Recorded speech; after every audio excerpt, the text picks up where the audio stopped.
am not calling out somebody from my past. It is, in fact, the holiday season, Barry Rose. And we want to wish all of our listeners happy holidays, Merry Christmas, Happy Hanukkah, etc., etc., etc. Barry, I know you're freezing your ass off in PA. How you doing today, my man? I'm doing good, Jeff. For a minute there, I was going to play Scrooge, too, and go, bah, humbug. Bah, humbug. Yeah, it's a weird year for celebration. But, you know, with that being said, I hope that our listeners and they're our friends, Jeff, if anything. They're really our friends, that everybody has a fantastic holiday season. Jeff, what do you have planned? This episode dropping just a couple of days before Christmas and Christmas Eve.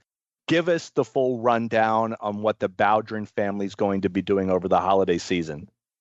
Physical therapy on my show. Oh, no, you mean like holiday stuff. We are going Christmas Eve over to my daughter's house. She is going to be making some brisket. Christmas dinner here at the Bowdren household, Casa de Bowdren, is going to be the honey-baked ham. Barry, are you a fan of honey-baked ham? I am a fan of honey-baked ham. So we were going to be having some honey-baked ham. I'm looking forward to that. And, of course, the best part of any honey-baked ham is the day after when you have those ham sandwiches. But I digress. So let's talk about episode 168 here of Breaking Kayfabe with Bowdren Barry. We are going to be offering a holiday spectacular as we are going to be joined today for a little, Barry, we're just going to sit down by the old fireplace, light up a couple stogies, get a nice glass of Courvoisier, I don't know, brandy, who knows, whatever, and sit down with our friend, the Tennessee Stud, Ron Fuller, and just do a little chatting about wrestling, talking about some stuff. We're going to even ask Ron, I think, about whether he likes pineapples on pizza. Put that little thing to rest. And so today, because it's a holiday special, Barry and I decided, do we want to look at Flair Steamboat? Do we want to look at Jack Briscoe versus Dory Funk Jr.? Do we want to look at Rock and Roll Express versus Midnight Express? Do we want to look at some classic 5-star match from the past? And I talked to Barry about that, and we both said, fuck no. Let's do someone that we have never covered before on this podcast. In 168 episodes, Barry, we have not once looked at a match from the man they called the original Sheik. Yes, Ed Farhat himself in Japan taking on Abdullah the Butcher. I am not expecting a 60-minute Broadway. What about you, Bear?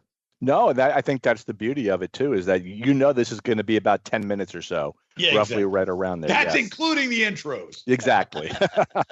So Barry, short attention span Rose will not have to be worrying about this one.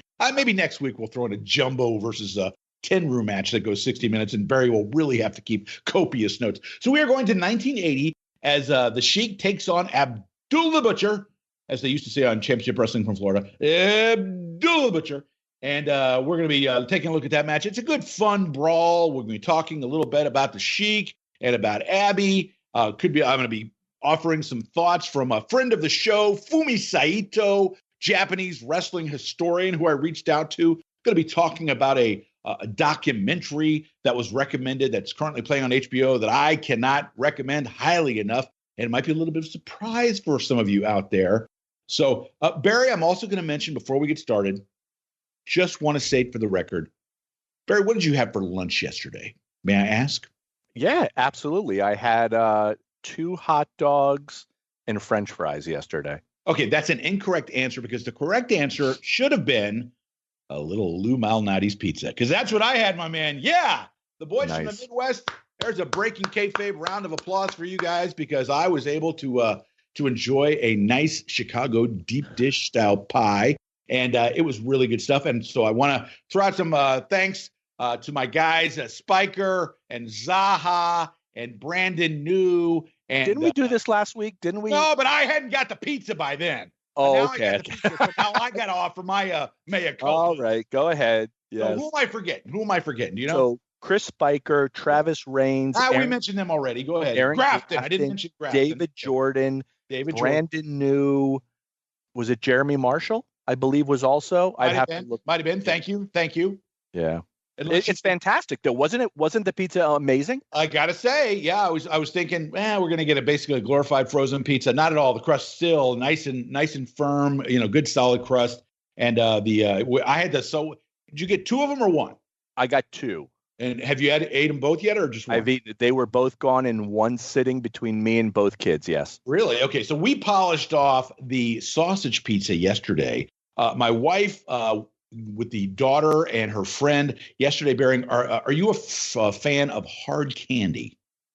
Yeah, your hardtack, your rock candy, whatever you call it. I don't know. I mean, I guess it depends. Well, because my wife was making that yesterday. She made the orange, the spearmint, the cinnamon. And she got some recipe that she pulled off the internet. So they were doing that, and they were singing Journey songs. I'm not going to get into that. Singing wasn't very good. They were no Steve Perry. I'm just going to mention that. So yeah, holiday. And the wife made a shit ton of cookies, chocolate chip, chocolate cookies. She's making sugar cookies tomorrow with frosting. So, I'm guessing Jeff, that my Jeff, next. Hold on a sec. So I want to get a visual of this. Sure, go ahead. So this occurred. I'm watching football while this is going. And this is where that's exactly where the fuck I was going to go with this. You're in the house and you're watching football, and you've got three women. One you're married to, one's your daughter's friend. They're making candy and they're singing Journey songs while you're trying to watch football. Yeah, it wasn't pleasant. Hey, keep it fucking down in the kitchen. I'm watching. Of course, the Vikings were losing again. So, but anyway, it was a good time. As I said to the ladies, are you enjoying good fellowship? And they said, of course, yes. So I think I came downstairs and I said, was there a cat being strangled? Because I thought I heard a cat screaming in anguish. So anyway, Barry, now that we're done talking about all that and the holiday preparations, you do love a good Christmas cookie, I'm guessing. Love it. Absolutely. Yeah, so, wife making the sugar cookie with the frosting on it, Barry. That's always a fave of mine come Christmas time. Let's go to our match of the week. We're talking 1980, Abdullah the Butcher versus the Sheik. Now, let me give a little context to this. These two guys were tag team partners in the annual tournaments for years and years. So I reached out to Fumi Saito, and I said, Fumi, if you could tell me, was the Sheik in Japan the level of a star that Abdullah the Butcher was at this point in 1980? Of course, later into the decade, the Sheik basically stopped coming. Abby became a huge star in New Japan and later back in All Japan again. So what would you say about how big a deal the Sheik was? His response was, both the Sheik and the Butcher were huge stars in Japan since the early 70s. Abby was more of a regular headliner who spent 15 to 20 weeks in Japan every year, while the Sheik was a special attraction superstar who would fly in for a week or two, a tour here and there. The storyline was that Abby worked for Sheik, therefore the Sheik was placed before Abby.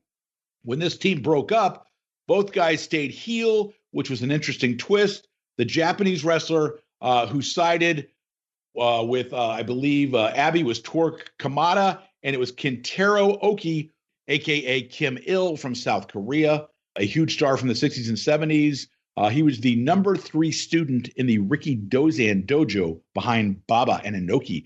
So that's a little context to the match. So now, Barry, you've had a chance to watch this match. Tell the folks here at Breaking Kayfabe with Bowdren Barry what you thought of this. Yeah, and we actually, Jeff, we saw Kentaro Oki, Kim Il, in CWF. I want to say it was 1981, I think it was. And it was only for a couple of weeks and he came in. But yeah, kind of interesting. I don't think he worked a lot in the U.S. I believe he was out in Texas working for the Funks at one point, which, of course, the natural connection there of All Japan Wrestling in West Texas. But we got to see him, and I didn't recognize him. I'm glad that you actually told me who it was because I wasn't sure who it was. So, yeah, I mean, what are you going to say about this match? You're not going to see a lot of headlocks, wrist locks, arm drag, takedowns, drop kicks, anything like that. This match is exactly what you think. What I did think was funny, too, because I don't remember this in later years, but as Abby is making his way to the ring, all the fans are patting him on the head, which I guess was a symbol of good luck or something. I don't know. Maybe they thought he was Buddha. I don't know. Yeah, he's Buddha, which he does look like Buddha, right? But I was really, I was really surprised, and he was Abby was fine with it. I thought for sure he's going to turn around, he's going to chase people. Didn't do any of that, but I thought that was interesting. Match starts exactly like you would expect it. Sheik enters the ring, attacks Abby with a chair. Sheik then whips out the ever-trusty pencil that he had for years, starts jabbing Abby in the head with it. Within 2 minutes, Abby is a bleeding like a fountain. You could see all the wrestlers ringside. You happen to catch Kendo Nagasaki, Sakurada? I did, as a matter of fact. I did see him. Yes. Yeah, he kind of stands out, too. And what was interesting was a lot of the boys are all wearing the All Japan sweatsuit, tracksuits, yeah. except for Sakurada's not. He's wearing like a blue T-shirt. Yeah. So kind of stood out for me with that. Abby then gets the pencil from the Sheik and then starts to stab him in the forearm and then the bicep. Now, let me just interrupt you real quick. Do Sure. you stab him with the pencil? Because at some point he reaches into his boot and he pulls out what looks to be a knife. I don't know. Or some kind of a dreaded foreign object. Was that what he used, or was it the pencil he had taken from the Sheik? Well, I thought it was the pencil that he had taken, but maybe he switched to his own knife at some point. And as you mentioned, Kentaro Oki comes out. He and the Sheik both attack Abby. This is interesting to me because the mutilation of both men with this pencil occurs in full view of the referee. He's got no problem with that. Yeah, but God forbid Kentaro Oki jumps in the ring. You got to call for the automatic, right? Like, where's the logic? Weapon, fine. Another guy, sorry, you're out. Tor Kamada, as you said, makes that save. Interesting there as well, because Tor Kamada and Abby had a feud in Georgia, Jeff, and I want to say that was around 75, 76. It was a brief feud. I think it was the Hammer versus Tong feud is what they had actually called it. But interesting that they were on the same side. So a couple of thoughts. This match, there is no surprise here what's in any form. This is exactly what you think it is. If you want to see, 10 minutes of bloodletting and jabbing with a pencil, that's great. But I did have a few observations, and I kind of want to get your opinion on it. And then I want to share an Abby story as well. But we saw the Sheik in Florida. I guess it was around 1980. I think it was just a couple of months before this match took place. And he had a main event match with Dusty Rhodes on Miami Beach. And I think he was doing the loop. He was facing Dusty in every city. And then he wound up having some brief feud, if that's even the right word, with El Gran Apollo.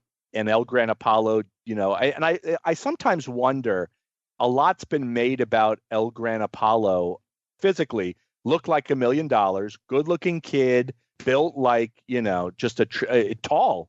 It was a tall guy also, was maybe 6'3", 6'2", 6'3", built like an Adonis, pretty good in the ring.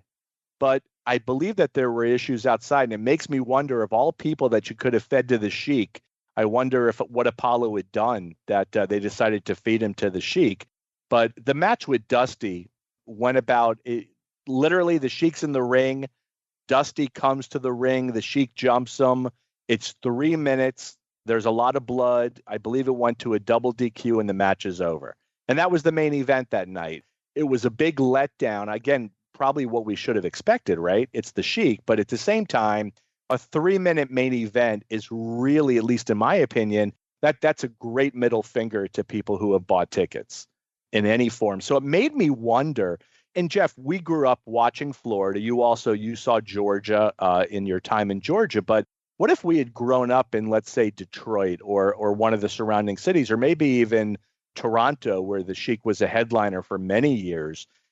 And for whatever reason, we should say, Toronto had this record of sellouts where the Sheik was drawing incredible because people wanted to see him get beat. But at the same time, a lot of these matches were these 5-minute bloodletting matches.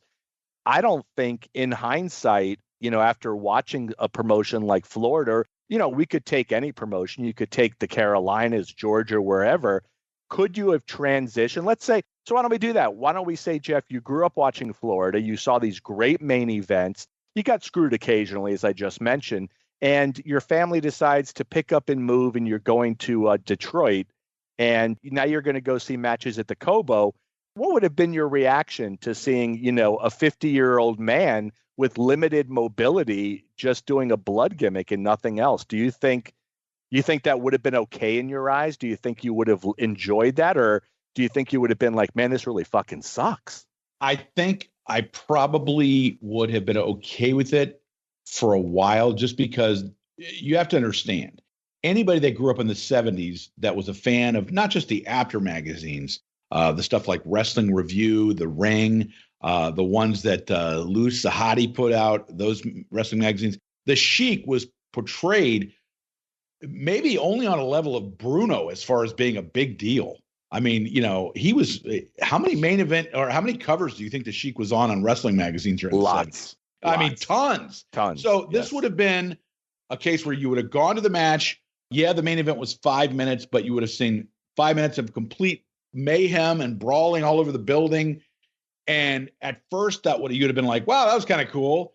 And then after a few shows, you'd have been like, yeah, okay, this is what this guy's doing every single show, And he was another guy that I've seen some of his cards that would put like 15 matches on a show. And bell time is 8:30. Right. So you weren't getting many 60-minute Broadways from anybody there, So that's the answer to that question. A couple of things about I do want to ask you another question. So how long do you think it would have taken until you got sick of it? I would say probably a few months. So you would have made it a few months. Okay. No, just because he was portrayed. I mean, let's be honest. To compare somebody I just compared him to, Bruno Sammartino has always been portrayed as this incredible technical wrestler. I'm still waiting to see the first Bruno match where I see technical expertise from Bruno, because every match I've ever seen, and let's be honest, this was the system of Bruno matches. He would, have the first match where he kind of gets his ass kicked, maybe gets some blood on him.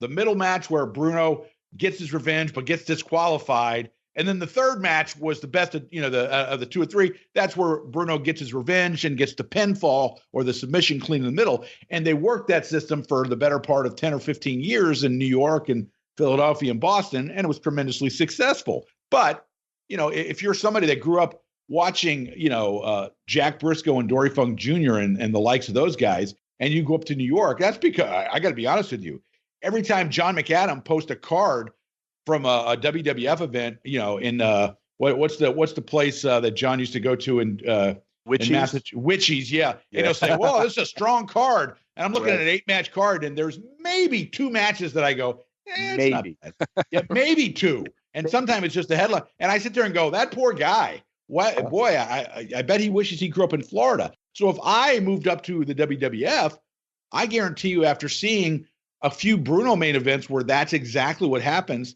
you kind of start figuring the pattern out of what's going to happen. Oh, do you want to go? Bruno's taking on such and such a guy for the first time. Do you want to go see it? No, I'm going to wait until the third of their series, because that's when they're going to have the big killer main event.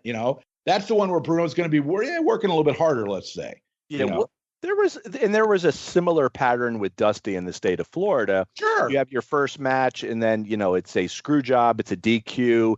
The next match, maybe it's a Texas bull rope. Dusty went through the same thing. So, and that you bring up some good points there, because I don't think I've ever heard anybody that grew up in a great territory. Again, let's say Mid-Atlantic, Georgia, Florida, maybe Texas, maybe Houston or Amarillo. And then they move to, let's say, Nashua, New Hampshire, where they have to go see, Silvano Sousa in the main event of a card. And I'm being facetious, obviously, but it did seem like at least the card that you were just referencing, like in Witchies or something like that, a lot of that was preliminary workers that were getting bumped up higher on the card because it wasn't a large town. But I don't recall anybody that ever lived in an area that had really good professional wrestling moving to, the East Coast and going, man, this is great. I'm so happy that I'm able to see this. Conversely speaking, how many people grew up in New York or Long Island or Boston and moved down to Florida? The Professor, Pete Letterberg, is one. And when they first saw wrestling down in Florida, they were just like, this is the greatest fucking thing ever. So there is this pride that we have, which we know, look, my territory was the best. And even though, it's 35, 40 and 50 years later, I think that pride still exists. But, I remember the first time we went over Pete's house, and Pete was the first one in our neighborhood, and it really wasn't even in my neighborhood, that had cable, and he was getting the monthly MSG shows from Madison Square Garden. And I was so excited on this Monday night. A friend of mine and myself, we drove up to Pete's house to watch a card. And I got to tell you, to say that I was disappointed is probably a huge understatement. It was just a completely different style of wrestling, but it was really, really boring. And what I've heard is, the Bruno thing is, I think Bruno was a guy much like Dusty Rhodes that really connected with the audience. He was everyman. He was humble. He was a good guy. And he had this charisma about him. Sure. No, that's absolutely true. Yeah, exactly. But I think what I've heard is that, from people like the Valiant brothers, and I've heard this, people would say the Valiant brothers are one of the greatest tag teams of all time.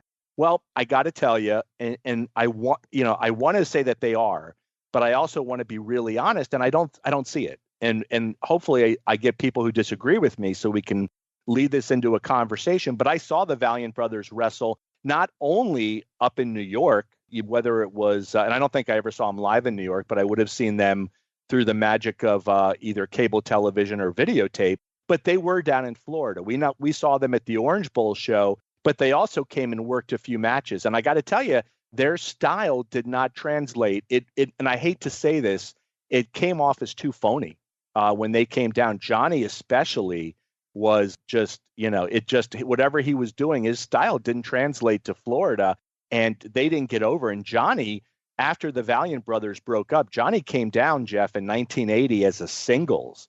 And I can tell you, he was slated to win the Florida title. And after 2 weeks, they gave up on him, and he was working prelims. And after 4 weeks, he was gone out of the state. It was that quick. So let me ask you. Sure. I know that Bruno would make shows like, during the holidays or whatever, or, when he would go on a vacation, he would come down and work a few shows. Did you see Bruno in Florida? No. So Bruno there were 2 shows that he came down. One was Christmas Day, 1964. So I would have been a little over a year. Didn't go to that one. You don't remember that show? Parents fucked me on that one, Jeff. They should have taken me on Christmas to see Bruno at the convention center. The other one was, it was late 74. I think it was January 1st, 75, actually. And it was in St. Petersburg, and he wrestled Tanaka and beat Tanaka. And I didn't go to that. I never saw him work in Florida. And I want to say somebody said, and I don't remember who it was, somebody said, well, it could have been your boy Flaherty, that when Bruno was here, he worked a different style. That's a stretch. If you're only working 2 matches over a 25-year period or whatever that time frame is, it's hard to say that he came down with a different style, So, well, let me ask you then. Okay, so I want to say 75, 76, around then, we had the team of Gino Brito and Tony Parisi come down. Now, did you see them? So we never had Gino. We had Dominic DiNucci. Oh, okay, that's what I meant. I'm sorry. Yeah, I did see him. They were Florida tag team champions. Actually feuded with Professor Tanaka and Dick Slater over those titles.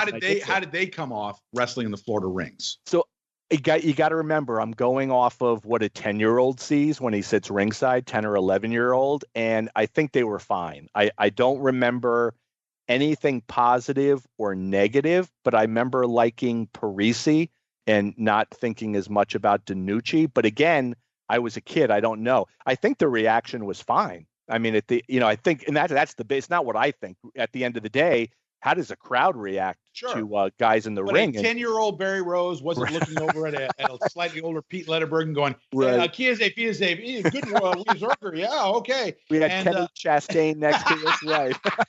Inside reference, Jeff. Of course. It was his bottle of Jack Daniels at bottle of Jack, and I was only 10, but we were getting drunk. Now that none of this was happening, but I don't remember. Yeah, exactly. In a Slurpee, which I was famous for, and actually Pete didn't come down for about 2.5 years. Pete was down in late 76 when he made the transition from New York down. But I got to tell you, Parisi, I thought, because even though they were tag champs, I think Parisi stayed a little longer and was working singles. And I thought he was fine. I don't remember any issues. I will tell you, I think it was Ole Anderson's book, which is a very interesting book, very interesting read. Ole talks about when he took over Georgia and he had to fire several wrestlers. Parisi was one of them. And I think he called him into the office and just basically just fired him and let him go. So assuming that, whatever style he was working wasn't the style that Ole wanted. But think of all the guys, too, that did come from New York that actually got over. I think Tanaka was a good example. And Tanaka, I don't know if he was a New York guy. I don't know if that's fair. I would have categorized the Valiant brothers as New York guys. And I got to tell you, Jeff, they not only did they not get over, their matches were underwhelmingly unimpressive. Like, just did not. And so anyway, so we kind of got off on a tangent there. Of course, about the WWF guys. Hard to believe, I know. So let's get back to the Sheik and his. So the Sheik had a run, unbelievably, Barry, of close to 50 years in the ring. And I was trying to remember guys who had runs that long. And the first one that came to mind is like Freddie Blassie, because I think Blassie started in 39 and he wrestled up until like 83 or 84. He had a gimmick match with Lou Albano, I think, and because I remember that won the Observer's Worst Match of the Year award. Maybe Terry or Dory wrestled in that many decades. So Terry started in Terry and Dory both started in the 60s. And the truth is, Dory apparently was still, I don't know if wrestling's the right word, but he was still performing in rings last year. I'm going to give you two names, Jeff, that I think really reach the longevity as top guys. And one would be Johnny Walker, Mr. Wrestling 2. Here's a guy that started in the late 40s, and in the 80s, he was in the WWE. And granted, they were enhancing him, but in the early 80s, he was still national champion in Georgia. So he was still a guy that he had a run of essentially 30 years. Interesting about Mr. Wrestling 2, though, Johnny Walker, is that he was never really a top draw until that mask came on. And, as Johnny Walker, he had runs, excellent wrestler, not an issue with that, but never really got put in that real money-making position until the mask went on. But here's the name, Jeff, that I think is, and this is where I say, I wonder if you can make a case for one of the greats of all time, and certainly his name comes up, but Johnny Valentine. And Johnny Valentine started wrestling in the 1940s. Johnny Valentine's first appearance in the state of Florida as a wrestler was around 48, 49. Johnny Valentine in 1975 was facing Jack Briscoe for the world title. So you've got a space of drawing on top in the state of Florida of 26, 27 years. And not a guy that was working his way down the card. He was still the main event fucking guy in the 70s. That to me is incredible. Had Johnny Valentine not gotten in that plane crash that ended his career, how many more years do you think he could have gone on for, Jeff? Yeah, and Lou pointing out the name Bull Curry, which is another guy that had a tremendous 30s. Main event. Yeah.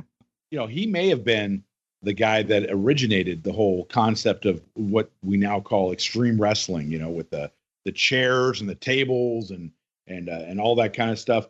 But, and certainly the Sheik was a guy that was one of the forerunners of that. He was originally billed as the Sheik of Araby. And of course, in actuality, was just plain old Ed Farhat from Michigan. Interesting. If you've ever had a chance to see the movie, I Like to Hurt People. It's really one of the great kitschy, fun movies to watch. The fact that his family at home could not address him as Ed or Dad, they had to call him the Sheik. That's living the gimmick, my friend. So and there are YouTube videos out there of the Sheik and his promotion. Trust me. None of them is going to set anyone's house on fire as far as work rate or anything like that. But it's just fun nostalgia to look at. That they had a gimmick match up there called a shark cage match, where they literally put two guys in a shark cage. And it was Have you ever seen one? Oh my God, it's just completely awful. Yeah, just completely awful. So there's a good one. There's a good one for you, Jeff. Worst gimmick match of all time. Certainly that's because was it Mark Lewin or it was Don Kent versus Chief Jay Strongbow in a shark cage match? I got to tell you, I'd rather eat pineapple on pizza from Domino's than have to watch this match. But Jeff, crossing my desk right now, we have breaking news, Jeff. Auburn football legend and former professional wrestler Kevin Green has passed over at the age of 58 years old. That's pretty young. Legendary run with the Steelers, with the Rams, before he had his foray into wrestling. Wow, that's too bad. Didn't any cause of death? They didn't. So I quickly, as the article, somebody sent me the article, I quickly looked. I did not see anything. 58 is young, though. I'm not sure if he was a Hall of Fame football player or not. He was very close if he wasn't. So anyway, getting back to, the Shark Tank or the Shark Cage death match was completely horrible gimmick. So he had horrible matches, but let's be honest, in Bugsy McGraw's book, he was the guy that gave Bugsy his first break. He was the guy that was known to give guys their first bit of experience and then let them go out after they had a little something to put on their resume and go out and make their way in the wrestling world. So he was extremely generous with helping guys get a break in the business. I don't know if he was just extremely generous when it came to paying the boys.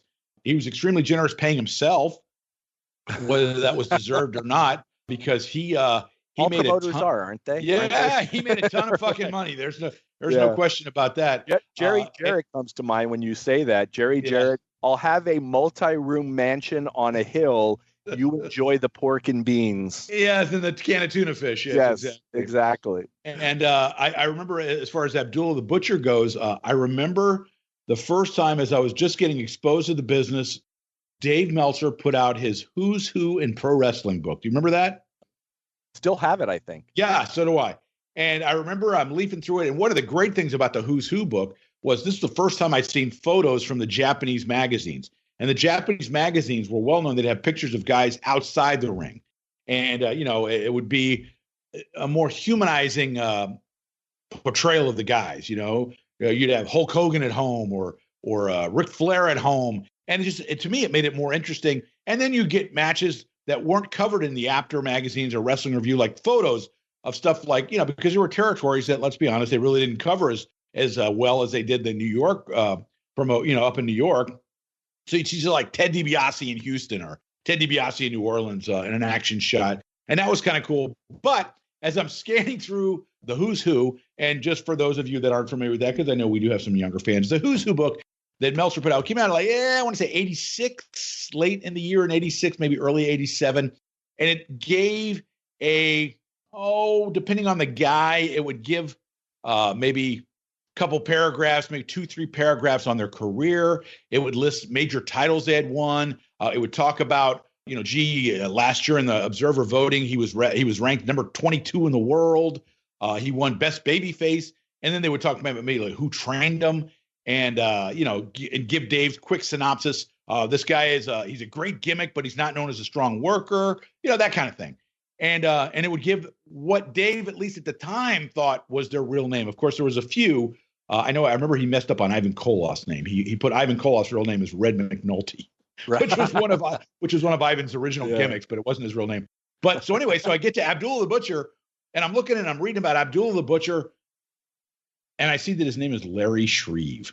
And I remember thinking, Larry? Abdullah the Butcher is a guy named Larry? Like, what the fuck? And it just, I remember, what is it? Good Lord, 34 years ago now. And I still remember like reading that and going, are you kidding me? Larry? And so anyway, this guy named Larry. And, at the time, he was still a main event guy in tons of different territories. A guy who's good at this stage, though. We can say, he looks pretty Abdullah good. the Butcher actually had one of my top 100 matches of the decade, and a match he had, I want to say, at the Fort Worth Stockyards with Bruiser Brody. It's the match. I can't remember if we covered this match or not, Barry. If we did, it was one of the first episodes. It's the one where Mark Lawrence jumped up on the TV truck and it said, I can't see I couldn't see the ring, so I had to jump up on the TV truck. They're now back by the dressing room, and he's calling the action from the top of the TV truck, and they're just going literally all over the building. And it was chaos, pandemonium, and it was a lot of fun. Nobody was doing any drop toe holds or anything like that, but it was just a fun all-out brawl. And speaking of that, I had a chance. I want to say, maybe the first or second, I might have seen him face El Gran Apollo because I seem to recall he was in maybe the Sunrise Musical Theater in that 1980 run with El Gran Apollo. Because didn't El Gran Apollo just come off of having his head shaved by somebody? Maybe like Buzz Sawyer or something like that? I think it might have been, but I forget. But yeah, he did. I don't know if he did shave his head. I don't know if that was part. I don't remember if that was part of an angle or not. And so anyway, but I did see him. Me and my boy Craig Halleck went down to the convention center in February of 88 or 87 in a card that featured the return of our man, the Tennessee stud, Ron Fuller, to Florida. That's right. Because Ron worked the card and the Sheik worked Bruiser Brody. And I think literally they were in the ring. They did the introductions. The bell rang and Brody went across the ring and the Sheik jumped out of the ring and they started to just run around the building. And the crowd just followed them all around the building. And the Sheik, after like maybe 5 minutes, went into the dressing room and locked the door, and Brody started kicking at the door. And for a one-off, it was a lot of fun. I remember. I'm sure it was no technical brilliance, to be sure, but it was a lot of fun. Even though at this point the Sheik would have been, probably close to 60 years old. 90, 92. Yeah, exactly. Jeff, exactly. As I look. So what's interesting? I've come from the retirement home to work the show. Yeah, they did. You know what? They let him out right after dinner, and he made it over. And yeah, it came with a candy striper from the retirement home. So it's funny you say that too. That was Ron Fuller's one-off on Miami for the first time in over 10 years. And he wrestled Kareem Muhammad, Ray Candy, that night. And there is videotape out there of both of those matches. It was shot by a fan, the same guy that shot Brody and Luger in a cage, which is Craig Cohen, good friend of Howard Brody. But I do have this videotape somewhere, Jeff, if you want to see it. It's Fuller. I think those are the only two matches. It was Fuller, Muhammad, and then Sheik and Brody, and that was it. So good time. So this match, the Sheik and Abdullah the Butcher from Japan, 1980. It's a fun brawl, tons of blood for those of you that are into that kind of stuff. And it happens relatively quickly and early in the match because it's not, like I said, it's not a 60-minute Broadway. But Barry, would you agree, though? A fun match. It's not any kind of, anything that's going to win match of the decade, but it's a fun, goofy 10 minutes. Would you agree? It was. You know what? There was a purpose to this match, and I think it succeeded in what it was trying to do. Let me tell you a funny Abdullah story, though.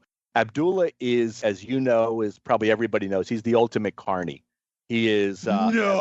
Oh, yeah. Where all wrestlers are carny, Abdullah he's probably lord and creator of the carnies. Abby, can I shake your hand? That'll be $5. Thank you very much. That'll be $5. And that's Mr. Abdullah the Butcher. Exactly. Which he likes to be referred to. But years ago, and this was a story that Jody Simon, I think Jody being the son of the great Malenko and Jody Malenko, which, had great success over in Japan.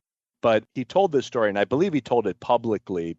So his first tour of all Japan, and I think he was over there with his brother. I think it was Dean and Joe Malenko. And they were on the bus with Abdullah. And again, this was their first time in Japan. And these aren't two guys at this stage that had really worked a lot of territories, very small in what they had done. And Abdullah's on the bus with them. And Abdullah, I guess, is talking to Jody, and they strike up a conversation, and one thing leads to another, and he winds up selling Jody, and it was either a Louis Vuitton or a Halliburton type of case, like a suitcase. And I think it was Louis Vuitton. And so he sells it to Jody, and Jody gets, gets back to the hotel. He's got the suitcase, and he starts to put his stuff in it. And I guess as he's packing the suitcase, it literally falls apart. And was it a Louis Vuitton he purchased on the streets in New York City by any chance? He purchased it on the streets of somewhere, and it was about as fake a Louis Vuitton. But I think as Jody was telling me the story, he goes, so it didn't say LV, it actually went VL, like even the initials were reversed. And he goes, it fell apart. So I went to Abdullah and I was like, you sold me this. It's fake. He goes, I want to get my money back. And Abdullah gave him the response like, you just learned a valuable lesson, kid. It was like one of those kind of things. Jody Simon, also one of the tougher human beings that literally at that stage could have had his way with Abdullah 50 ways over, probably decided not to stay in the good graces of Giant Baba, who was the promoter. But I just thought that was funny. And when Jody Simon was telling me this story, and this is probably some 30 to 35 years later, still angry about it. You can tell. He wants his fucking money back. Not quite over it. Yeah. Give my fucking money back. That's it. So anyway, all right. So we will post a link to this match, which is a lot of fun. This is not going to be a regular occurrence here on Breaking Kayfabe with Bowdren Barry, but we figured it's the holiday season. We'll do something a little different. We had never done anything featuring the original Sheik, and certainly a guy who definitely belongs up there in the history of the business. Just not only for one of the, I would say he's got to be one of the top 3 or 4 gimmicks of all time. I mean, just for the length and breadth of his career, the amount of money the guy made, whether he was a promoter or not, he was always a guy that was being brought into different territories to work matches because he He meant money at the box office. There's no question about that. So we'll post a link to that so you can check it out. Get a look at the original Sheik versus Abdullah the Butcher. Okay, Barry, now I think it's time for us to light up a nice stogie. You can light up something else if you prefer, Mr. Rose. And we'll get a nice little glass of something of a cocktail or a mixed drink variety and have a little sit down with our friend, the Tennessee stud, Ron Fuller. Let's go to that interview now. Barry, it is the holiday season. And in this holiday season, in the spirit of the holiday season, especially here in 2020, I think what we need to do is we need to have a little Christmas toddy, sit down by the fireplace, talk with a man that was a wrestler, a promoter, a booker, an owner. Who can we possibly reach out to, Barry? Do you know anybody that fits all that criteria? And Jeff, you're forgetting too, we're talking about a best-selling author. Yes, best-selling author. Well. Former owner of a hockey team, which always perks my interest. Did this gentleman, did he ever win the Nobel Peace Prize? Did he ever? No. Never did. Okay. It's not Jimmy Golden. Okay, we've eliminated Jimmy Golden. Bunkhouse Buck. All right, I got that. Check. Is it Robert Fuller? I like Robert Fuller. I don't think he's Robert a good Fuller. guy, but it's not. Robert. No, it is the true. I listened to the show this week, so I know to say this. It is the true Tennessee stud. Riding up on old lightning, it's our friend Ron Fuller. Ron, it's a pleasure. How you doing today, buddy? Oh, gosh, guys. So glad to be with you all. It's been a pretty rough year for everybody, and I think at this time of year, we ought to have a few laughs, man. Yeah. So we're going to just sit by the old fireplace. In lieu of the learning tree, we're going to sit by the fireplace this week, Ron. Cool. And we're going to talk about some stuff. So I reached out to Ron, told him what one of my general topics was going to be on this discussion. As anyone that listens to this show, to any of the Arcadian Vanguard shows, know that we recently lost one of the great wrestling minds in the history of the business, Pat Patterson. And Pat, of course, was openly gay. And so I reached out to the stud. And the first question I wanted to ask Ron was, Ron, if you know of, did you have, and I don't want any names, did you ever have a wrestler that worked under your employee that was gay? I had to think about that a little bit because I've had quite a few wrestlers wrestle for me. Well, while you're thinking about that, I'm going to tell you why I asked. Because, of course, you know, a situation like that in a wrestling locker room it's known for being a very macho place. Guys kind of feeling their oats. And you wonder how someone who is sort of like the boys know that they're gay, how they might fit into that locker room or might not fit in, as the case may be. So as you're thinking about that, do you think that in the Knoxville territory, since that's where we are in the Studcast now, do you think that would have been a problem if there was a wrestler that had been gay, how they would have fit in with the locker room? I don't think it would have been a problem.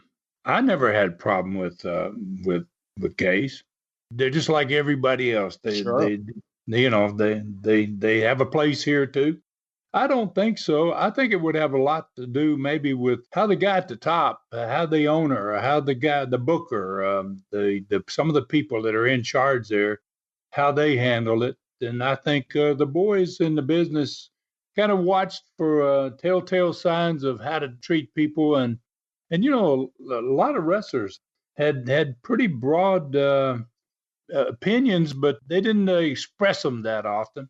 And I don't think it probably was a problem anywhere much in the wrestling business. You obviously had Jim Barnett.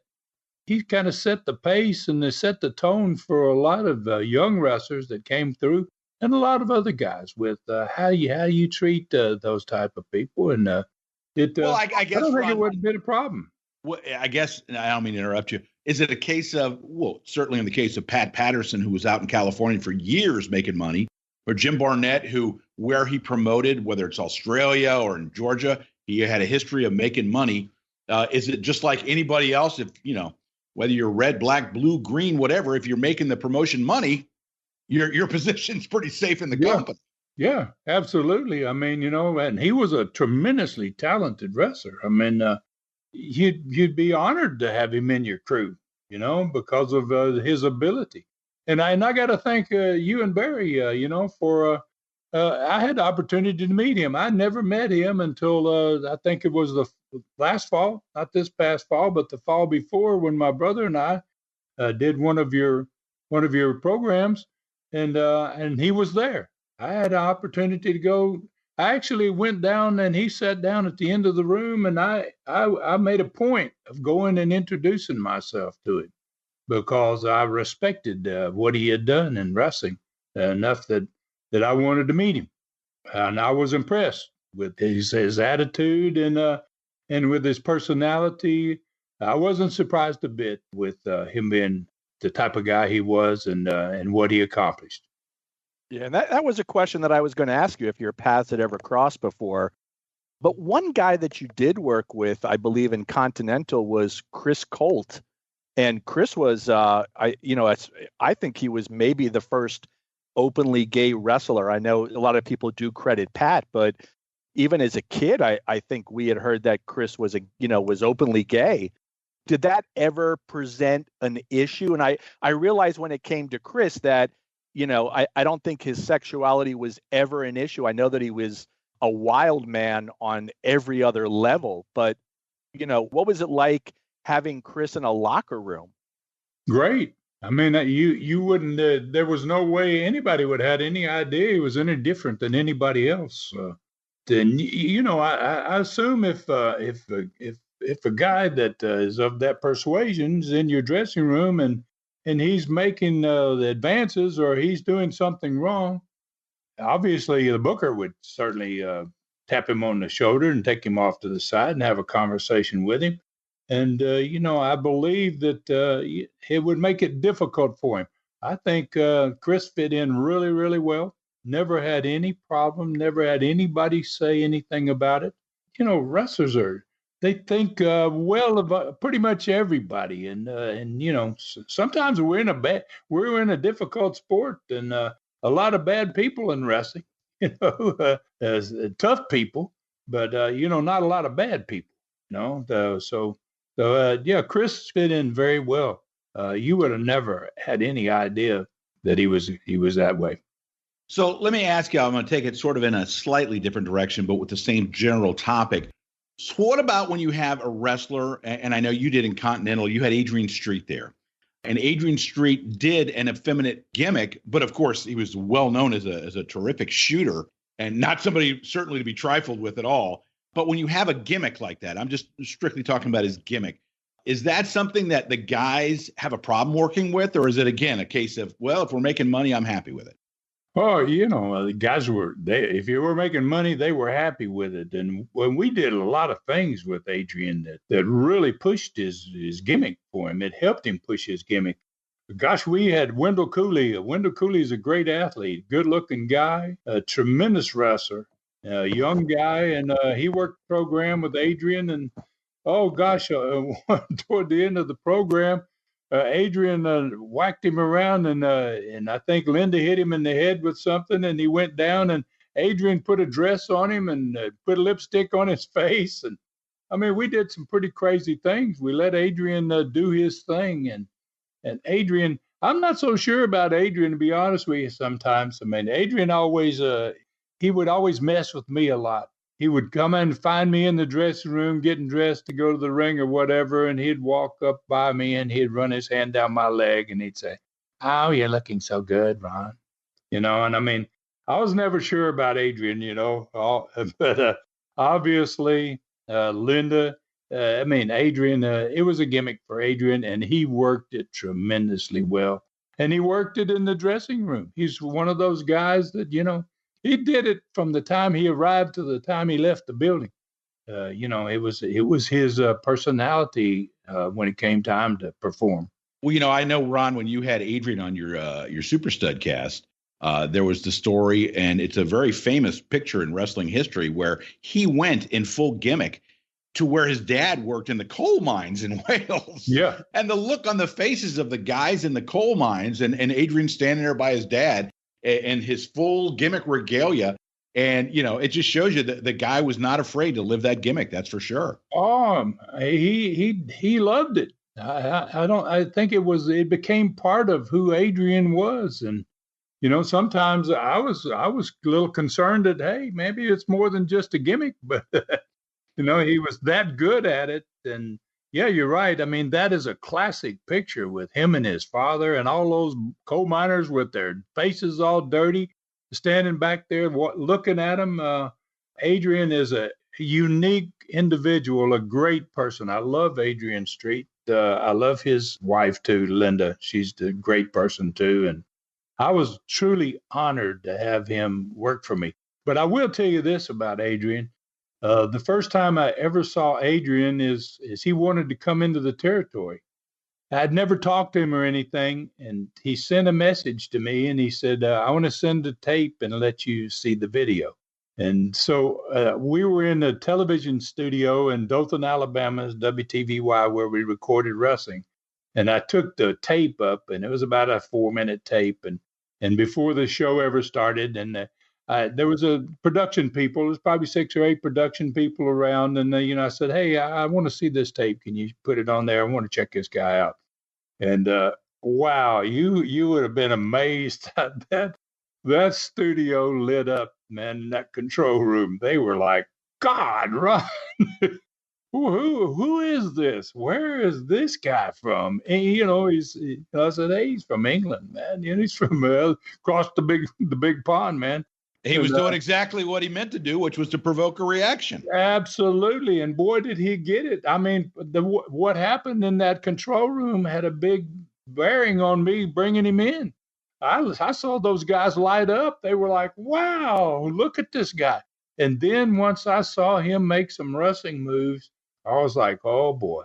Yeah, and this is hell, it was a no-brainer. I said, heck yeah, I got a spot for this guy. So one of the names you just mentioned too was the Wildcat Wendell Cooley. So there's a guy that I've always felt, where I'm going to go with this, I'll let you know, but Jerry Stubbs to me seemed maybe one of the best wrestlers I ever saw that never made it big on a national level. And I know that he had a great run in Mid-South for Watts underneath the hood and certainly worked for you, but really was a guy that didn't get around, but I always thought he was just phenomenal. So in your opinion, Ron, again, you've been around professional wrestling now for over 50 years, really all your life, obviously. Who is the one guy, and I realize that that's probably going to be a tough question, but who is the one guy that you truly feel could have been, a massive star? You just could have been a really big deal, but for whatever reason, whether he wanted to homestead, whatever it was, just didn't get there. Jeez, there's been so many young guys. We dealt with a lot of young guys at Southeastern and Continental that they were just getting their start. I had a young kid one time in 70, about the same time frame that we are in the Studcast now, in 76, a kid named Rip Smith. Oh, yeah. I thought was just headed for stardom. I mean, he was undoubtedly going to get there. And he kind of disappeared off the map. I never heard from him after he left. I never saw him anywhere else. I never heard anybody talk about him. But there's quite a few guys that had extremely tremendous talent. I think Jerry's problem is Jerry didn't go to enough territories. He didn't make the runs. He didn't do the deal that most wrestlers do. We kept him so long in Continental and Southeastern and Pensacola, and he just only went to Watts, so far as I know. Other than that, he didn't get out there and make that name for himself, and I think that's why he didn't become one of those major stars. He was underlooked because nobody knew about him. Very few people knew about him, and that was important. If you want to go big time, you needed to be seen a lot of different places, and you get your name out there and your reputation out there. We had Jerry on, I'll say, Jeff, what was it, about a year and a half ago? Yeah, probably about that, yeah. And Jerry was really one of the more unique interviews. Jeff, was it pineapple and mayonnaise sandwiches that Jerry was eating? Is that what he said? Horrifying. Pineapple and mayonnaise sandwiches. Horrifying. But hey, I can add a little bit of color on Rip Smith, on Irvin Smith. So he was an astounding athlete. He went to, I think it was USF, and was on the football team, was on the wrestling team, but he was a real football star. And he was only around for a couple of years. You had him in Knoxville. We saw him in Florida, which was where he was based out of. We didn't have him for too long. And I think after he left Knoxville, he went to work in Amarillo, West Texas, for the Funks. And I guess he did a few of these road trips, and he was with Ted DiBiase, and he finally, on one of those really long West Texas to New Mexico road trips, and I guess he had a temper. If I'm correct, I've heard that he had a temper. Yeah, he was a little hot. He was a little hot-headed sometimes. He flipped out and started cursing and said, "I'm not doing this anymore." And he packed his bags and he quit, went back down to Tampa, and I still believe he's in the Tampa area to this day.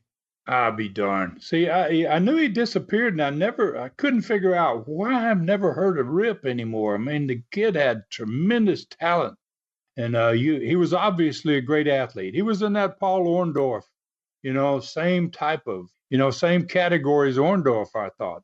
And being a football player, I never realized he went to USF. But, I didn't even know that. But it makes sense now. Then there was a few guys that came through like that.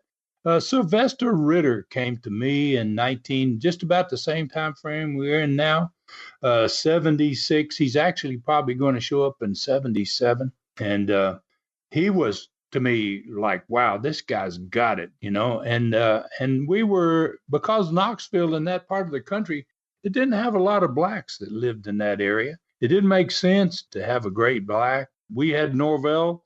Norvell was probably one of the few black guys that we had in there because we didn't have a big black population in that part of the country. But Sylvester came. He stayed with me probably 6 months, and I called Bill Watts, and I told Sylvester, I said, Sylvester, I got a buddy that needs you, and he's got a spot for you. I never expected he was going to be the massive star he became, but I knew he had the talent and the ability, and obviously Bill saw it right away. And you never know about wrestlers. And Rip, that's good. That's, for me, that makes sense. I'll tell you what, the road beat the hell out of you as a wrestler. And well, yeah, Ron, you know what I got to tell you? When Barry was telling that story, you know who immediately came to mind? Have you heard the story about Jack Briscoe's last day wrestling? No. He was sitting in the airport, I think I want to say New Jersey, New York, and there's snow all over the ground. He's looking out the window. He's sitting with his brother, and he said, I'm catching the next flight that's going south. I don't care where. I'm done. And he just quit right on the spot. And, they were already up there in New York, and he just decided. And when Barry was telling that story, that's the first thing that popped in my mind. Sounds like when Jack Briscoe said, I've had enough. I'm done. So, Jeff, when you think about that too, how many guys just basically said, and Jack still could have gone for years. How many guys say, I'm done, it's over, and really never come back because Jack never did? Yeah. And gosh, there's got to be hundreds of them that did that, that walked away when they still had 6-8 good years remaining. Jack experienced everything, though. Jack and I were pretty darn close because, he took a liking to me, and I spent 4 years with him there in Florida. And what a tremendous athlete and a tremendous guy. And he had some horror stories, too, about, the way he was treated before he became big time, before he went to Florida, and somebody took a look at him and said, hey, then we need to take care of him. And he had a great one that I always loved that he told me one time. I said, did you ever work in Tennessee? And he says, yeah, he did. He said, yeah, Ron, I did. I worked there for Nick a little bit, and I said, how did that go? And he says, well, Ron, he goes, I went in there driving a Cadillac, and he says, I came out of there on a Greyhound. So, Jack had all these experiences. I think it took Jack quite a while to get to where he needed to be in the business. And I think when you go that and you have to deal with those extremes, that it taints you a little bit. You at the end, you don't want to, you still got all these horrifying and bad experiences that you went through trying to get off the ground. And then some of that, I think that makes a lot of guys want to leave before their time is really gone. Well, before I ask Ron my next question, I do want to mention that since this is the holiday season, that if you go to tnstud.com, you can make inquiries about Ron's new best-selling book, Brutus, A Lion Running Amok in the Smoky Mountains, Ron. Yeah. Holy cow. It's like Jaws in the woods. Yeah, that's a good way of putting it. lot of people are comparing it to Jaws. I see that and I'm like, wow, then wait a minute now. That's one of the greatest books of all time and certainly one of the greatest movies of all time. But I had myself a dream and gosh, man, it took 20 years for it to get into a book. But, it's been an experience for me. This is my first time to do anything like this. And I'm finding out that it's a tough business. That author's thing is it's a hard it's a hard road to toe. All I'll say is I completely understand what you're talking about. Yeah. So may I ask, Ron, if someone was to go to Tea and Stud and they have an interest in the book or your DVD collections, but if they wanted to get the book perhaps autographed by the Tennessee Stud himself, and they came from the good folks here at Breaking Kayfabe with Bowdren Barry, would that entitle them to a 1% discount? Well, that's a great one, man. Yeah, you guys are definitely entitled. I'll send both of them to you guys. My God. This book, it's amazing. My reviews, I have so many. All my reviews are 5 stars. I've seen nothing less than 5. And I'm around 40 reviews already, and they're all just, I read them and I'm like, wow, maybe I can write. You never know when you do something like this, whether it's going to go or not. But, you guys, I got a book for both of you guys, man. So you're a guy that's been basically a storyteller your whole life through wrestling. And so it's sort of a natural transition there to tell a story about Brutus. So, Ron, now getting back to the questions that we were asking, we were talking about guys that never really reached their potential. You talked about Rip Smith and stuff like that. And, this past week or so on the Studcast, at the time of this recording, at least, you were mentioning a very difficult position that you were in where you had someone that was working in your company that you had to terminate because that person had been drinking a little too much and it was affecting their performance, shall we say. So later on, and I know that you have said that you made your brother the quote assistant booker so that he could do the dirty work, which I thought was a very sharp move on your part, by the way. But did you find yourself as you moved into the 80s? And again, we want no names, but did you find yourself in a position as the owner where you needed to tap your brother on the shoulder and say, this guy we think has a problem with alcohol? And then, of course, it was the 80s. Did you get in a position where drugs became an issue where you needed to set somebody down and say, you need to find other work? Yeah, especially in the 80s. We're in a time frame about 76 with the Studcast, and the drugs aren't there at that point. It just hasn't gotten there in society.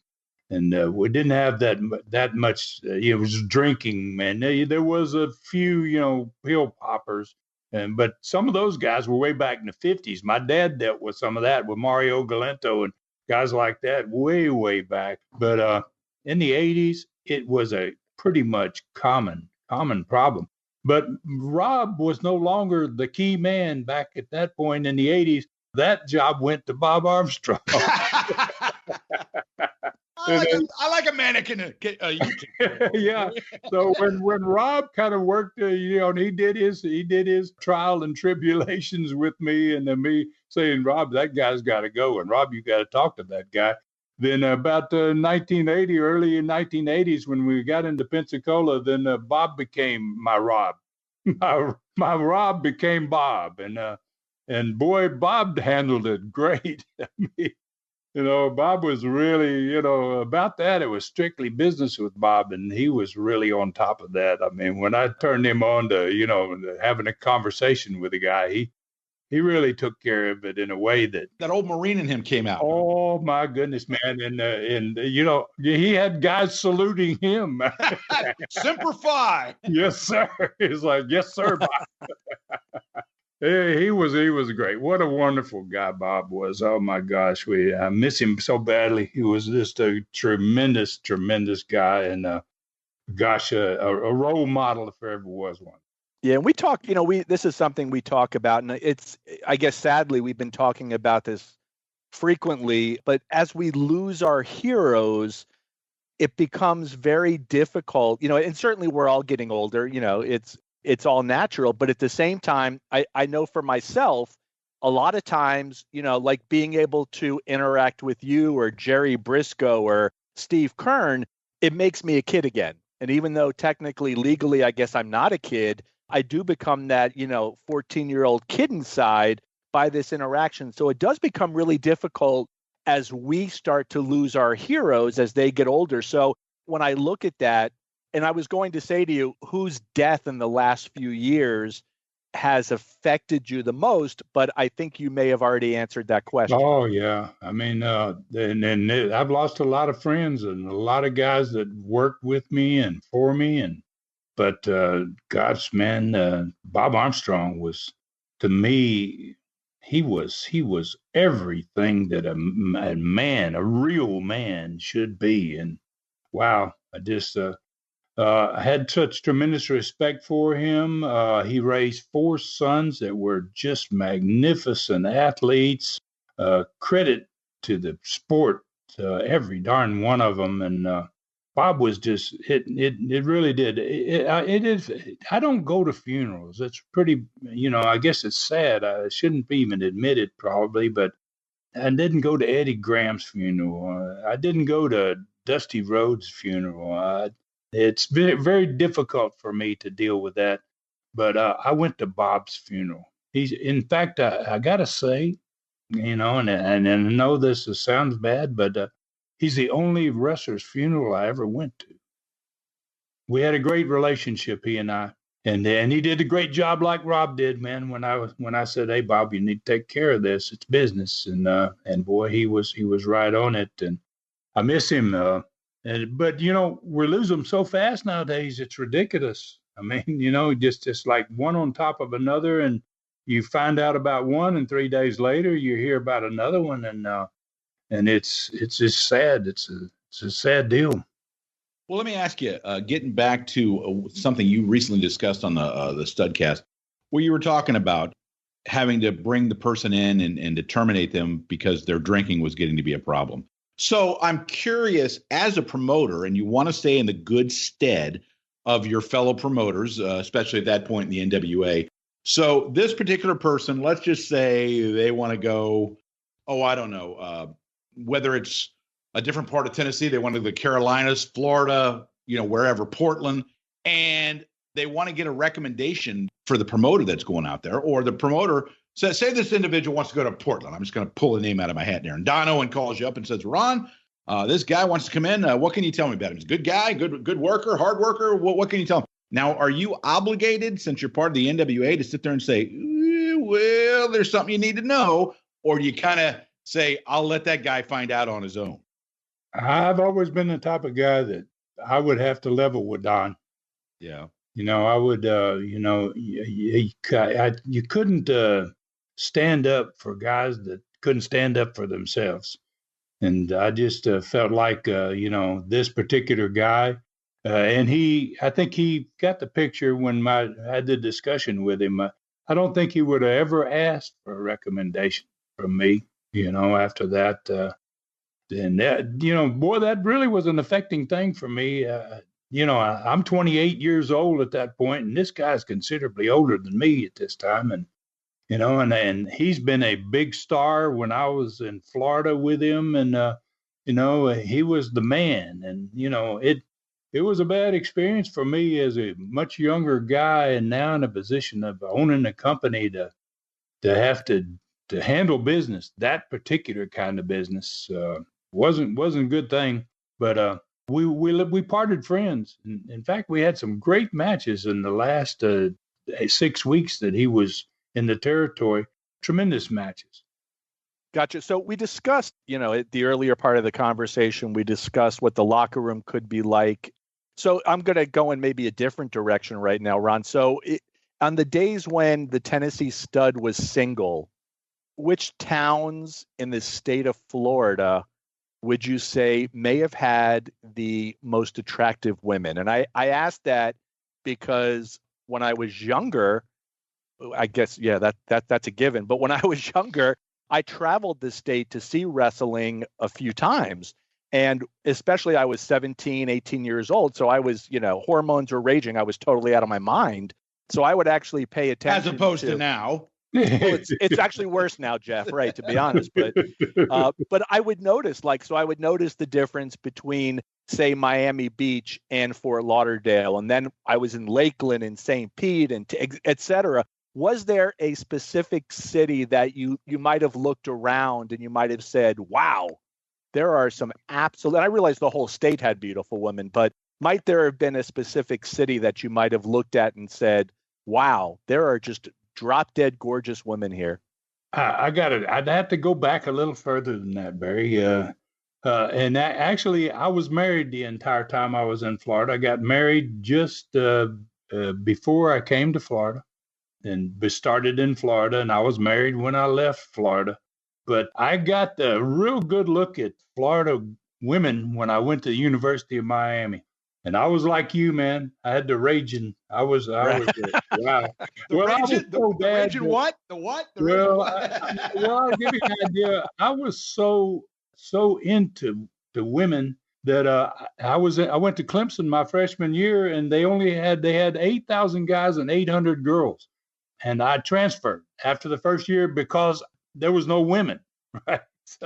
So and then I went to Miami, and I remember being taken by the coach. It was in the summertime. He was recruiting me to move from Clemson to transfer to Miami. And he took me into the student union at the University of Miami, and we shot some pool. And there was, oh gosh, my God, there was beautiful women. I think he set me up is what he did, because we shot pool, and the pool table was down on the lower level. And just up on the left-hand side of where the table was, there were 4 pretty girls there. And back in those days, it was miniskirt days, man, when they wore those short skirts. And we shot pool. I remember it was one of my favorite pool games of all time. I cannot believe that a coach would do something of a deliberate nature like that, Ron. Can you believe that? I tell you what, man. It was just horrible, wasn't it? So, and then what made it really, he really took it to the next level is then he took me to his house, and he wasn't a particularly handsome guy, and his wife was unbelievable. I was like, wow. I said, I got to go to school here. This is where I need to be. Well, I tell you, I remember when I was in college, I did a term paper for an English class, and they said, just pick a topic, do a term paper. And I did it on the recruiting of high school athletes by colleges. Mind you, this is like back in the early 80s.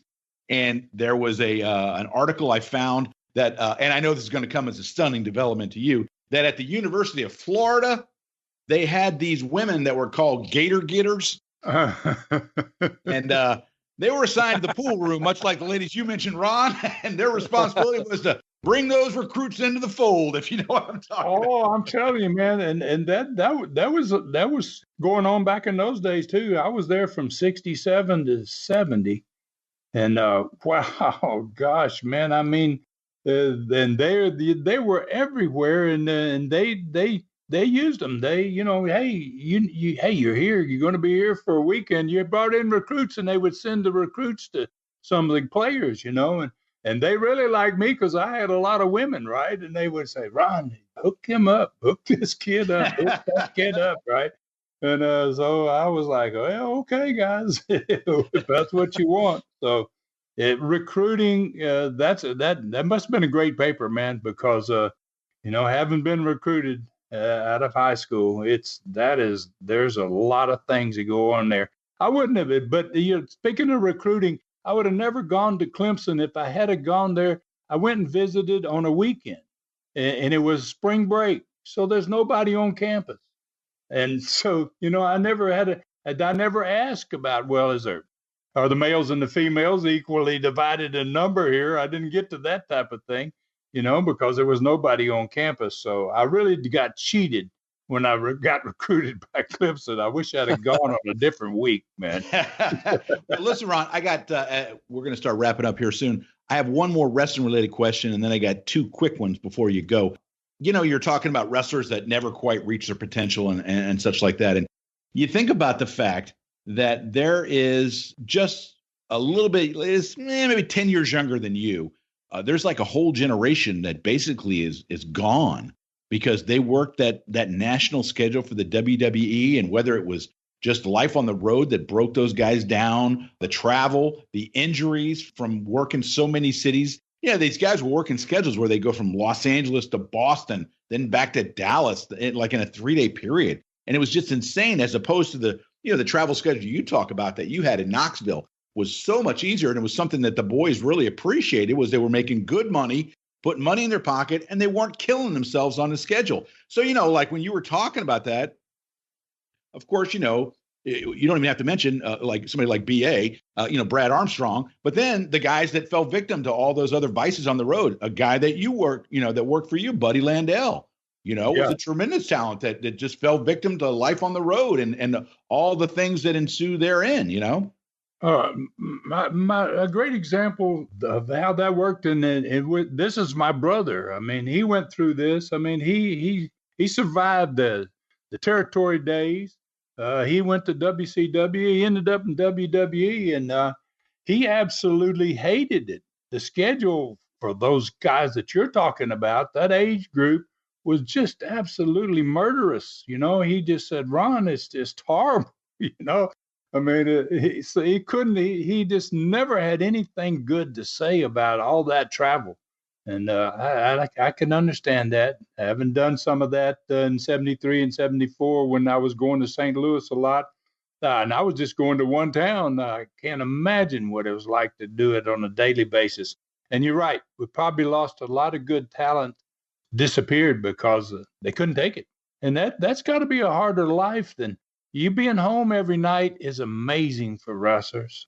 And in Florida back in the day, you were home every night, but sometimes coming out of Miami, it'd be 4:00 in the morning when you got home, so you weren't home very much, but at least you were home every night. And when the businesses got bigger and everything changed, you weren't home. And and think about it, Ron, you're on the road and you've had a match, and let's just say you're in the semi-main or the main event. You get back to the hotel because you're on the road and you're so keyed up. It's hard for you just to go to your bedroom or your hotel room and just go to sleep because you're so keyed up. So that was the life on the road. They would take something, whether it's drinking or drugs, to get them down. But then the next morning they got to catch a flight out and they need something to bring them up. Yeah. And Rob always complained about, he said, Ron, the worst part of it is, he said, they want to put you on the first plane in the morning. Sure. They want to get you to the town in time, and they want to have that problem. So he says, you go to bed at midnight, 1:00 in the morning, and at 4:00 you're up to get to that 6:00 flight. It's like, he said, day after day, he said, I got hard. He said, I got to where I just hated the early mornings. I mean, you never got any sleep. So yeah, bad times. Money was big. But boy, the sacrifice that you the cost was huge. Yeah. So Ron, you did a couple of shots up in the Northeast in the WWF, which I remember. Was it Madison Square Garden or Boston that Madison you were in? Square Garden, yeah. Gotcha. So if let's say that Vince Sr. had offered you a contract and the money was good, but maybe it wasn't, through the roof good. Would you have accepted, or would you have taken into account the travel schedule and the weather? The weather in the Northeast can be brutal. Well, I think back in those days, now this was 1973 when I went to Madison Square Garden, and I was in business only. I third year in business. That was a different territory then. It's hard to compare that with the WWE situation. They were in the Northeast, but you were still home quite a bit. I would have maybe taken a shot at it because it would have made myself a big name. You're in front of so many people when you work in those territories because the populations of those cities are so huge. It might have been good for me to have that opportunity. Well, certainly you're also in the media capital of the there country you go. too. Well, I mean, when you work Madison Square Garden, you get a feel for it instantly because. In Florida, you never had anybody, the photographers and all that stuff. When I went to Madison Square Garden, I spent an hour in a photo room. And I mean, it was full of photographers and writers and stories. And it was like, wow, I got a feel for, wow, this is amazing what goes on up here. We just didn't get that kind of deal in Florida. But, probably back in that day, I'll guarantee you, we were probably making as much money in Florida as what Vince's boys were making. Sure. So, Ron, during this holiday season, we certainly appreciate you giving us your time. And so it's about time for the go home. But before we go, I don't know that we've ever asked you a couple of questions. These are very quick and easy. There's no right or wrong answer. Well, actually, there's a right and a wrong answer, but we'll get to that in a second. On our group page, Breaking Kayfabe with Bowdren Barry, there are two topics, Ron, that are extremely controversial. So I'm going to ask you the two questions, Ron. You ready? Ron, you enjoy a good pizza now and again? Oh, yeah, I eat a little pizza. Yeah, sure. Okay. Do you think that pineapple belongs on pizza? Yes or no? Well, I'll tell you what, if you ask my son that, he would say, that's the only pizza I want to eat. I have a son that just eats pineapple pizza. And personally, I've never had a bite of it. I've never even tried one because that's the right answer, Ron. That's the right answer. well, that's a true and honest answer, that's for sure. Okay, second question. You ever get a chance, you're sitting at home with your lady and you pop in a movie or you catch a movie on HBO or something like that? Yeah, I watch movies with my lady. Okay. Have you ever seen a movie Die Hard? Occasionally, probably maybe one day a week, maybe once every 10 days. I'll watch a movie. In fact, I'm going to watch one when I get off of here. I'm already recording it. What's that? It's an old Nicolas Cage movie called Wind Talker about World War II. The Indians that created the code that really probably helped win us the war. Absolutely. You know? Yeah, that's a very strong movie. So yeah. My question to you though, Ron, was: have you ever had a chance to see the movie Die Hard with Bruce Willis? Oh yeah, okay. The original. Sure, the first one. Great action movie. Do you consider that a Christmas movie? I consider that to be a great movie. I don't care what time of year it is. You know, that's just a fantastic movie. And I know it was in the Christmas time. I remember it was a Christmas time theme, you know, of what was going on. But geez, that had nothing to do with that movie, basically. You know, time of year. That movie had more high spots in it than one of the greatest matches I've ever seen. So anyway, well, listen, Ron, we certainly want to wish you and your whole family a very happy holidays, Merry Christmas, Happy New Year, all that kind of stuff. Let's put 2020 behind us, what you say, my man, and move on to 2021 and better times. Well, the same thing to you guys. Y'all have been so good, man, and I really enjoy being on with y'all. And y'all have a great Christmas as well. And by golly, undoubtedly, 2021 is going to be better than 2020. That's for sure. For sure, my friend. Have a good one. All right. Thanks, guys. Barry, I don't know about you, but it is always a pleasure to talk to my friend Ron Fuller. You know what? Ron is he is such a good guy. It's the way you just phrase that is 100% correct. That's all we did. We just sat around and we just bullshitted with Ron Fuller. And yes, you know, there's an adult cocktail, maybe some other stuff. You do mention stogies, Jeff. Have you ever smoked a cigar?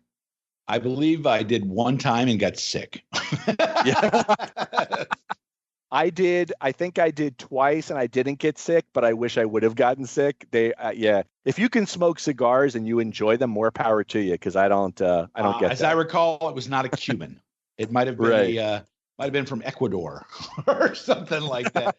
So anyway, as we begin to wrap up this episode of Breaking Kayfabe with Bowdren Barry, I do want to mention, number one, that I got a recommendation from a friend of the show, Judy Steele. Our first mention of Judy Steele on this show. Judy is the sister of my friends, brother Jeff Steele and David Steele. And Judy came on our board. She's one of the lovely ladies that's a part of our brothership group, which maybe we should change the name. Who knows?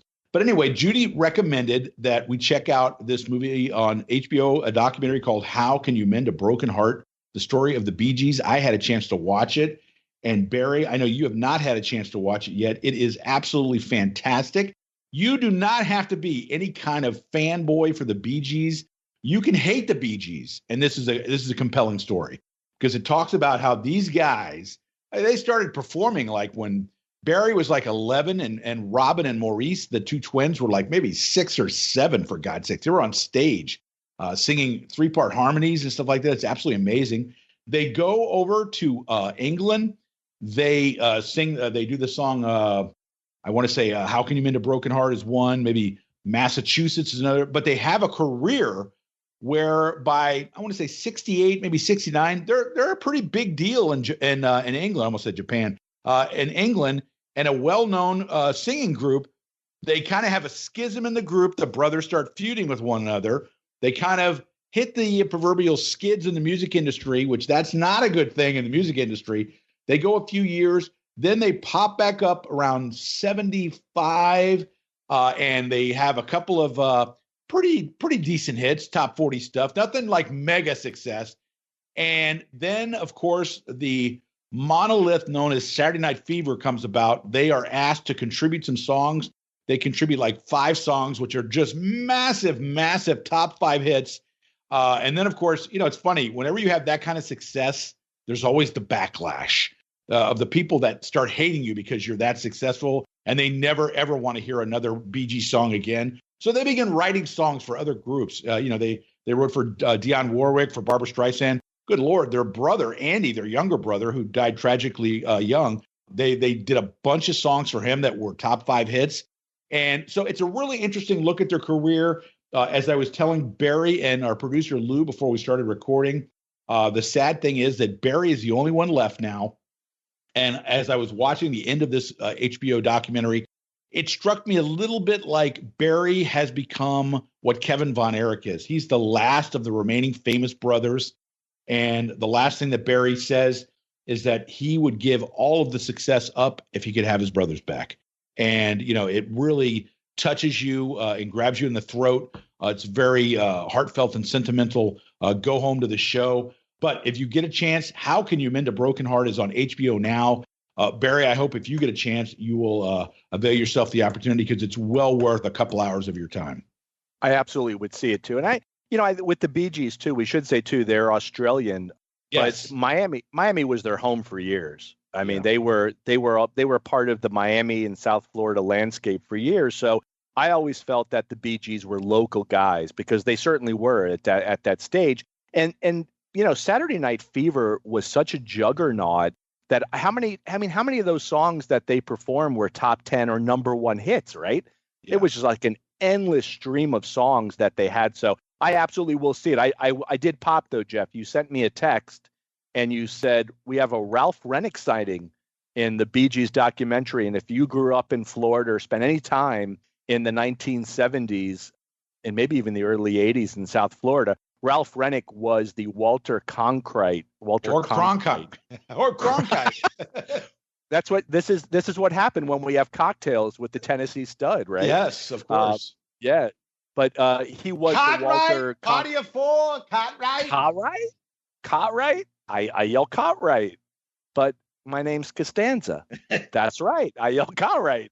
But he was the guy in South Florida as far as newscasters go. And I think newscasters now, probably based off of the landscape in the world, they're interchangeable. They're a dime a dozen. I couldn't tell you anybody who's doing the local news in Philadelphia, and I've lived here for 15 years, but everybody knew the name of Rennick and Bishop, Dwight Lauderdale, all these guys growing up in Florida. So I will be watching this, Jeff. I'm deep into Ozark right now. I jumped into Ozark about a week and a half ago. I do an episode to maybe 2 episodes per day, and I am just about finished up with the 2nd season, going to get into the 3rd season. So when that's done, the Bee Gees documentary is the first thing I'm watching. Okay, I'm going to hit you with a little trivia that I absolutely did not know. You mentioned that the Bee Gees were based out of South Florida for a lot of the, let's say mid-70s through into the 80s, and Barry apparently still lives in South Florida.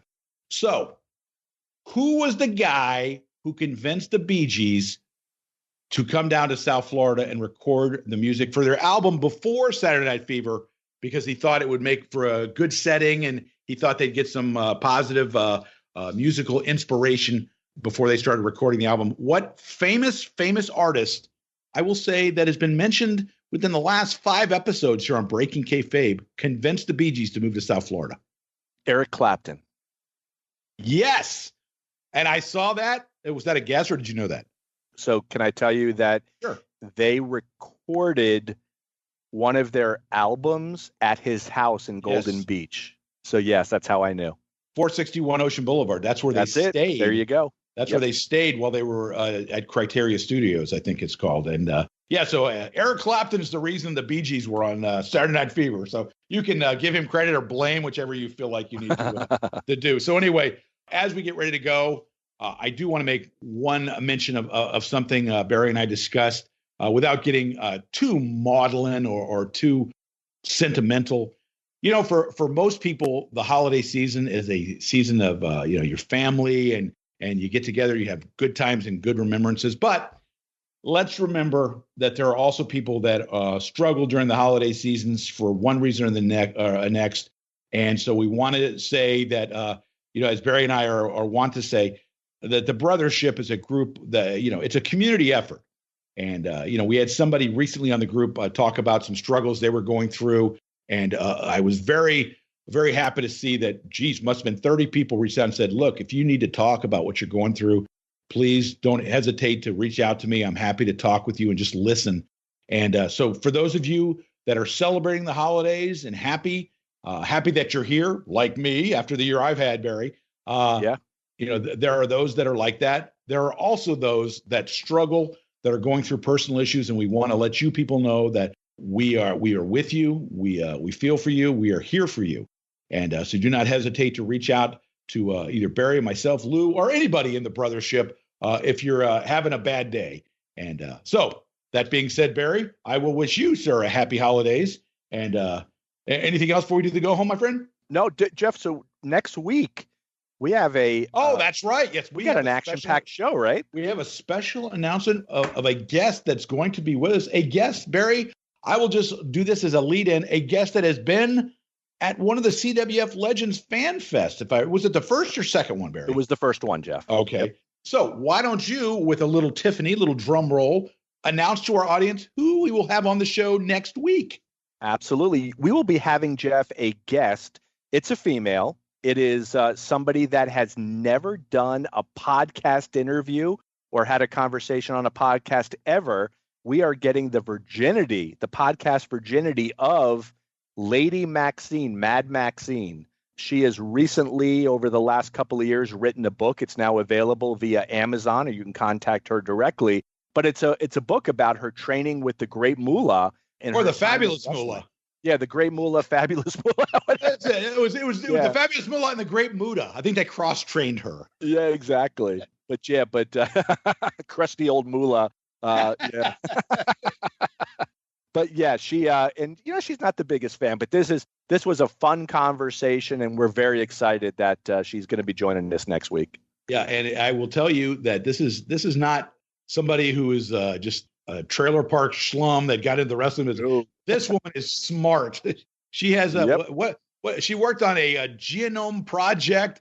I don't know if she's got a doctorate, but wow, she's intelligent. She's very intelligent, and it's a very interesting conversation. So we hope you will tune in next week for that conversation with the Lady Maxine, Mad Maxine. I don't know if she still has the mohawk or not, Barry. I think she's finally let it grow in. So, but not working the gimmick anymore. But that's the way it goes. So, on behalf of our producer, sweet Lou Kipilman, and my co-host Barry Rose, Lord Barents, I will say, because I forgot last week, that Breaking Kayfabe, Lou is happy right now. Breaking Kayfabe with Bowdren Barry, a production of the Arcadian Vanguard Podcast Network. We do not just stick to wrestling, although we kind of did this week, Barry. And we will see you next week. Happy holidays to one and all.